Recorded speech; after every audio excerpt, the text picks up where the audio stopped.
Mesdames, messieurs, bonjour et bienvenue dans cette nouvelle vidéo. Vous êtes bien sur la chaîne de Newsboyer. Comme d'habitude, avant de commencer, n'oubliez surtout pas de vous abonner, liker, commenter et activer la petite cloche des notifications qui vous informe en temps réel de la sortie de mes nouvelles vidéos et sondages. Et si c'est déjà le cas, je vous en remercie. On commence tout de suite. Tout d'abord, je suis très contente de vous retrouver après cette pause. Encore une fois, ça devient compliqué pour moi de faire des vidéos cette année, notamment à cause de mes études, mais je tenais absolument à vous faire cette vidéo que j'avais déjà fait l'an dernier, qui vous avait beaucoup plu, étonnamment après la sortie de la saison 2024. Cette année, j'arrive en force avec malheureusement beaucoup moins d'infos que l'année dernière, étant donné que Fort Boyard n'arrive pas encore tout de suite, mais dans pas longtemps quand même. Je vous rappelle qu'on est quand même à un mois de la sortie de la première émission. Ça me fait vraiment plaisir, ça m'avait vraiment manqué. C'est pour ça qu'aujourd'hui, je vous dévoile les nouveautés, les personnages et teasers de la saison 2025 de Fort Boyard. C'est parti. On commence donc avec le teaser. Fort Boyard revient à ses origines. Épreuves, sensations fortes et surprises garanties, bientôt sur France 2 et sur la plateforme France.tv. Voilà, donc ce teaser en dévoile quand même pas beaucoup sur cette saison. Je suppose qu'ils veulent garder ça secret. En tout cas, dans certaines interviews, certains personnages et notamment la productrice de l'émission ont affirmé que Fort Boyard allait revenir à ses origines, comme l'a dit la voix off de ce teaser. Donc il n'y aura pas de cellule interdite, car c'est vrai que la saison 2024 a été catastrophique entre une diffusion entre les JO avant et après. Et en plus des cellules interdites avec des épreuves un petit peu bancales, notamment lorsque les personnages devaient se rendre dans les cellules interdites. Ça prenait beaucoup trop de temps, on n'arrivait plus à suivre le fil de l'émission. Les épreuves étaient des cellules interdites étaient littéralement un fiasco.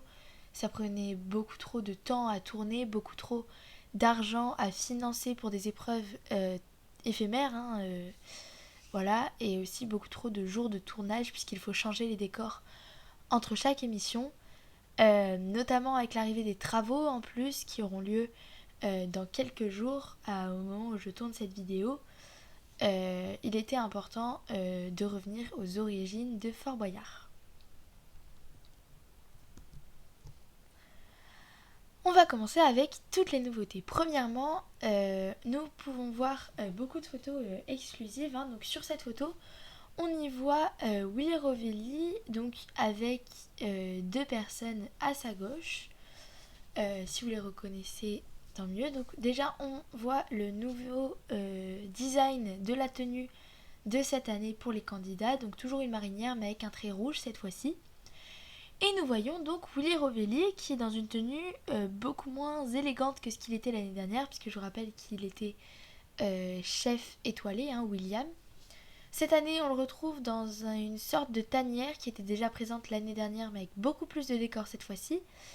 Moi, franchement, ça me plaît beaucoup, beaucoup. J'ai très hâte de découvrir ce nouveau personnage. Donc, cette photo, elle est vraiment exclusive. On la voit grâce à une courte publicité de France.tv qui annonce que ces chaînes vont changer d'ordre, notamment que France 4 arrive sur la 4.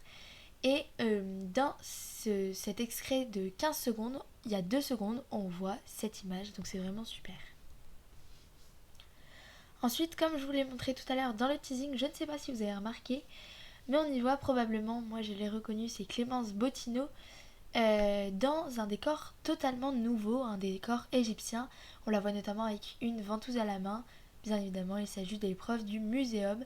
Passe-Muraille a diffusé récemment en haut à droite une toute petite partie de la devanture de cette épreuve. On y voit donc une personne égyptienne tenir le fort entre ses mains. Et donc, on y voit Clémence Bottineau avec une ventouse à la main. Derrière elle, un décor beaucoup plus sobre sur le thème de l'Égypte, et elle se tient à un tapis, donc ça promet encore du nouveau. Ensuite, une grande nouveauté de cette saison, donc plusieurs photos nous ont mis sur la piste jusqu'à ce que ce soit totalement dévoilé. Et oui, l'antre de Fort Boyard, l'antre du Père Fouras, c'est fini cette année. Le Fort Boyard a décidé de mettre le père Fouras dans la vigie. Il va prendre un peu de hauteur pour observer ce qui se passe.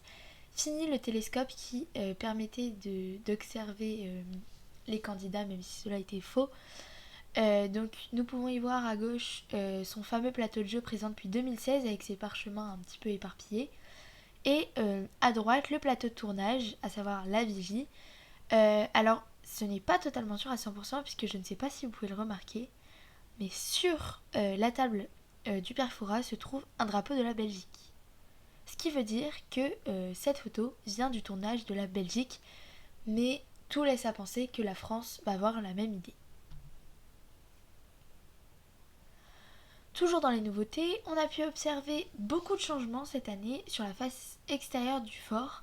Alors malheureusement, vous allez être déçus, je n'ai pas encore d'informations sur les 4 rouleaux. Je vous le rappelle, l'année dernière, on avait découvert la présence de 4 rouleaux qui étaient suspendus en bas du fort. Malheureusement, on n'y a jamais vu la couleur dans les émissions. Peut-être était-ce d'une version étrangère, en tout cas, sur les photos, on ne les voit plus. Maintenant, je voudrais qu'on s'intéresse au milieu. Donc, nous avons un retour d'une sorte de corniche. On voit mieux à droite avec une échelle. Ce qui laisse à penser que ça revient au même principe que l'épreuve de la course-poursuite arrivée sur le fort en 2017, si je ne me trompe pas. Donc, où Lady Boo et un candidat devaient, ou Lady Boo, un autre personnage, devait faire la course pour arriver le premier en haut et récupérer la clé. Donc un décor par contre qui a changé, puisqu'à l'époque c'était plus blanc, noir, rouge. Là on est sur du jaune et du noir. Maintenant reste à savoir le nom de cette épreuve. Encore une nouveauté, on peut y apercevoir une nouvelle passerelle semblable à celle sur laquelle les candidats sautaient lors du saut de l'ange, qui a été installée donc sur le haut du fort, sur ma gauche bien sûr, avec un caméraman en train de tourner certainement des plans pour les petits passages dans les émissions. Et à droite, alors là, grand changement, on aperçoit la poutre jet d'eau déplacée à l'intérieur du fort. Elle n'aura plus lieu à l'extérieur du fort, mais bien à l'intérieur, à la place de l'ancien sautoir dans lequel les candidats sautaient lors de l'épreuve du saut à l'élastique à l'époque, qui avait lieu à l'intérieur du fort. Là, ils ont fait la même chose avec la poutre jet d'eau. J'ai hâte de découvrir cette nouvelle version. Alors là, ça nous laisse un petit peu perplexe. Space Muraille a récemment diffusé cette photo. On y voit une poupée avec son petit doudou, on va dire, dans un fond en bois. Je ne sais pas du tout ce que cela représente. Peut-être un décor pour la maison de poupée, mais franchement, je n'en ai aucune idée. Ensuite, une autre nouveauté qui est apparue dans plusieurs photos, notamment des prises d'images au drone, une nouvelle cellule qui s'appelle la salle des machines, on a déjà le nom. Donc il y avait eu déjà une épreuve semblable dans les années 90 où il s'agissait d'un tapis roulant avec des genres d'écrous sur le tapis roulant et il fallait les dévisser avec une clé à molette et dans l'un de ces écrous se trouvait la clé. Cette année, je suppose que ça n'aura rien à voir, mais en tout cas, le décor est similaire. On retrouve une porte beaucoup plus industrielle et à droite, malheureusement, la qualité d'image est floue, mais c'était vraiment en tout petit. On y voit notamment des appareils de mesure et des bonbonnes de cases. Cette épreuve, malheureusement, va remplacer l'épreuve de la cellule infernale. C'est dommage, mais de la nouveauté, ça fait du bien. Encore 2 nouvelles portes. Donc pendant les tournages, nous y voyons notamment le père Fouras à droite. Donc à gauche, une porte avec des damiers et des écritures. Alors ça me fait penser à l'épreuve de l'horlogerie. Il me semble que ça correspondrait au lieu, mais j'en ai pas la certitude. Et à droite, on dirait un petit peu la cellule des catacombes, mais un petit peu avec plus de décors. Space Muraille avait notamment diffusé une petite photo avec un tigre sur un damier. Je ne sais pas si ça a un rapport avec cette épreuve. Donc là, on y voit de plus près le décor présent dans la tanière de Willy Rovelli que je vous avais montré tout à l'heure. Très beau décor encore une fois. Maintenant pour les personnages. Alors récemment, France Télévisions a publié cette photo. Nous y voyons un nouveau personnage totalement inédit. Ça pourrait faire penser à Lumineuse notamment parce qu'elle, dans sa main droite, elle tient quelque chose, peut-être une boule de lumière. En tout cas, ça promet. Un autre personnage qui arrivera pour sa 3e saison, c'est la Bohémienne. L'année dernière, elle avait fait un passage éclair, malheureusement encore une fois, lors des cellules interdites. Et l'année d'encore avant, pour pareil les atouts du Perfora. Elle sera de retour cette saison pour sa 3e saison consécutive. Et là, vous l'attendiez tous, c'est vrai, nous avons tous été choqués par cette information révélée il y a moins d'un mois. Olivier Mine, le célèbre personnage qui présentait l'émission Fort Boyard depuis 2003, a décidé de quitter le groupe France Télévisions pour rejoindre M6. Donc il n'animera plus les jeux qu'il présentait, notamment Fort Boyard, cet animateur culte va partir. C'est vrai que ça a été un choc pour France Télévisions, mais il accepte. Ils ont quand même fait une belle fête pour sa dernière saison, donc il présentera quand même cette saison 2025. En 2026, ça a fait beaucoup débat, mais France Télévisions semble avoir trouvé le présentateur parfait, le présentateur par excellence, qui prendra la relève d'Olivier Mine. Hein. C'est vrai que c'est le présentateur resté le plus longtemps sur Fort Boyard, puisque, on le rappelle, Patrice Laffont était resté 10 ans, Jean-Pierre Castaldi lui était resté 2 ans, et donc notre Olivier Mine national était resté, donc, en comptant cette année, 23 ans. C'est donc Cyril Ferraud qui prendra la relève. On peut voir notamment son personnage qu'il incarne dans le rôle de Cyril Gosbo depuis 2022, hein, dans l'épreuve du slime, dans l'épreuve du Bingosbo et dans le débarras. Donc c'est vrai que c'est une bonne idée.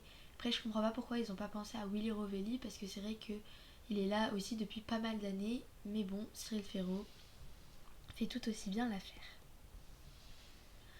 Donc voilà quelques petites images de la dernière fête pour célébrer le départ d'Olivier Mine, notamment avec toute la production à tous les étages du fort. Il y avait une fête similaire lors de l'anniversaire des 20 ans sur le fort d'Olivier Mine, mais là c'était vraiment la super fête. On y voit notamment les ballons noirs présents dans les épreuves de la cage, dans des épreuves de force où ils doivent faire exploser un ballon. Donc ça devait être un super moment. Et voilà, c'est ainsi que se termine cette vidéo. Malheureusement, je n'ai pas pu vous montrer plus d'informations, notamment à cause des règles de confidentialité qui doivent rester secrètes jusqu'au dernier moment. Je vous ferai probablement une partie 2 quand j'aurai plus d'informations sur le déroulement. En tout cas, j'espère que cette vidéo vous a plu. Surtout, n'oubliez pas de vous abonner, liker, commenter, partager, activer la petite cloche. Quant à moi, je vous dis à la prochaine. Salut!